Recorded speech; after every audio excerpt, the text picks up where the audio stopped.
샬롬, 7월 16일 큐티 가이드 영상으로 여러분들을 또한 만나게 뵙게 되어서 반갑습니다. 오늘은 이제 2주간 갈라디아서의 말씀으로 우리가 함께 묵상하게 됩니다. 갈라디아는 특정 도시가 아니라 터키에 있는 그 여러 도시들을 합쳐놓은 특정 지역이라고 생각하시면 좋을 것 같습니다. 이 갈라디아에 있는 여러 교회에 편지글을 쓰고 있는데요. 이 편지글에는 어떤 특징이 있습니까? 편지를 보내는 발신인이 있고 편지를 받는 수신인이 있습니다. 그리고 이제 발신인이 수신인에게 전하려는 내용이 있죠. 그리고 그 안에 보면 특별하게 설명을 필요로 하지 않는 내용들은 설명을 하지 않고 있습니다. 예를 들어 볼까요? 제가 군대 훈련소에 있을 때 아버지께서 저에게 짤막한 편지를 한 통 보내셨는데 이런 내용이었습니다. 대안거나 태경 보아라. 너의 자존심은 집에 있는 냉장고에 넣어놓고 제대한 후에 찾아가도록 하거라. 의정부에서 아비가. 이렇게 딱 3문장으로 된 편지를 보내주셨습니다. 이 내용을 이해하지 못하는 유치원생이 만약에 이 편지를 보게 된다면 냉장고 안에 무엇인가 중요한 물건이 있다는 걸까? 이렇게 오해를 하겠지만 그런 내용이 아닌 거죠.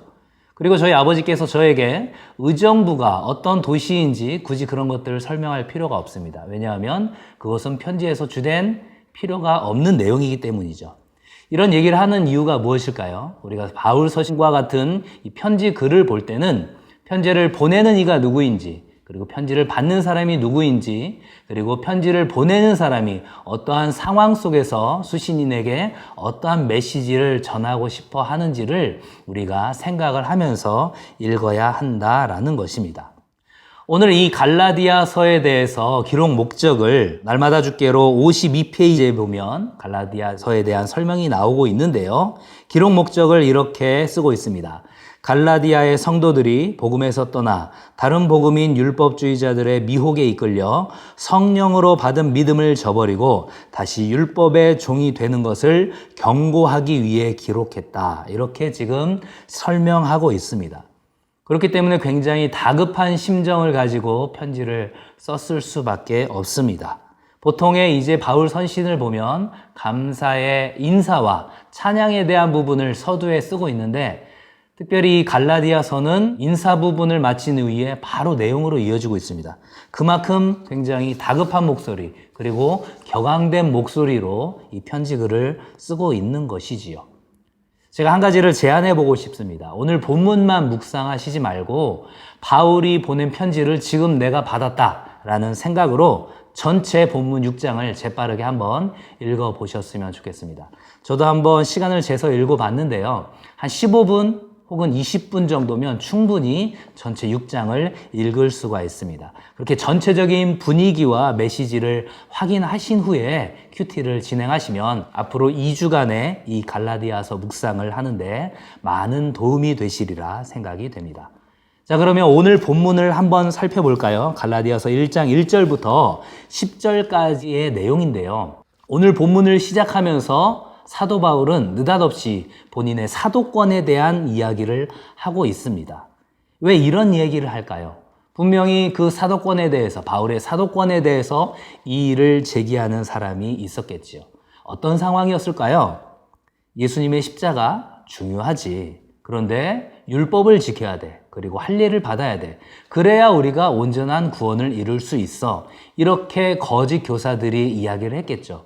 그에 대해서 갈라디아에 있는 지역교회 성도들이 뭐라고 대답을 했을까요? 그래요? 바울 사도는 그렇게 얘기 안 하던데요. 이렇게 대답을 했겠죠.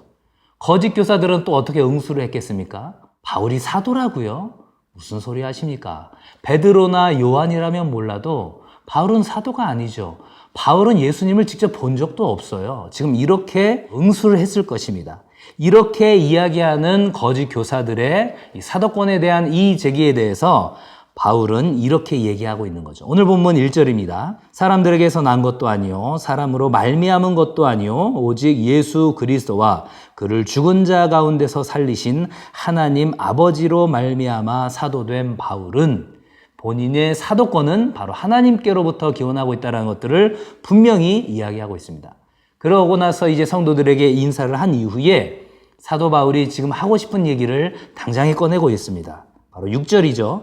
그리스도의 은혜로 너희를 부르신 이를 이같이 속히 떠나 다른 복음을 따르는 것을 내가 이상하게 여기노라. 다른 복음을 따르고 있다라는 것입니다. 예수 그리스도의 그 대속의 십자가를 믿는 것 외에는 그 다른 어떤 것도 구원에 기여할 수가 없다라고 단호하게 이야기하고 있습니다. 다른 복음은 없다라는 거죠. 아니, 사실 그런 것은 복음이라고 이야기할 수도 없다라는 것입니다. 오늘 본문을 묵상하면서 우리 성도분들이 과연 이 시대에 다른 복음으로 작용하는 것이 무엇일까? 다른 복음의 역할을 하고 있는 것이 무엇일까? 생각을 해보셨으면 좋겠습니다. 행위구원, 인본주의, 물질주의, 그리고 이 포스트 모더니즘 이후에 다원주의, 그리고 특별히 이 한국적인 상황에서 우리가 신앙생활을 열심히 해야만 복을 받는다는 이른바 기복주의, 이런 것도 오늘날을 살아가는 우리에게 다른 복음으로 자리 잡고 있다, 이렇게 생각을 하게 됩니다. 이러한 모든 것들을 잘 분별하면서 오늘 마지막 절에서 이야기한 것처럼 사람을 기쁘게 하는 것이 아니라 하나님을 기쁘게 하기 위해 일하는 그러한 종으로 살아갈 수 있기를 다짐하는 오늘 하루가 될 수 있기를 주님의 이름으로 간절히 축원합니다. 감사합니다.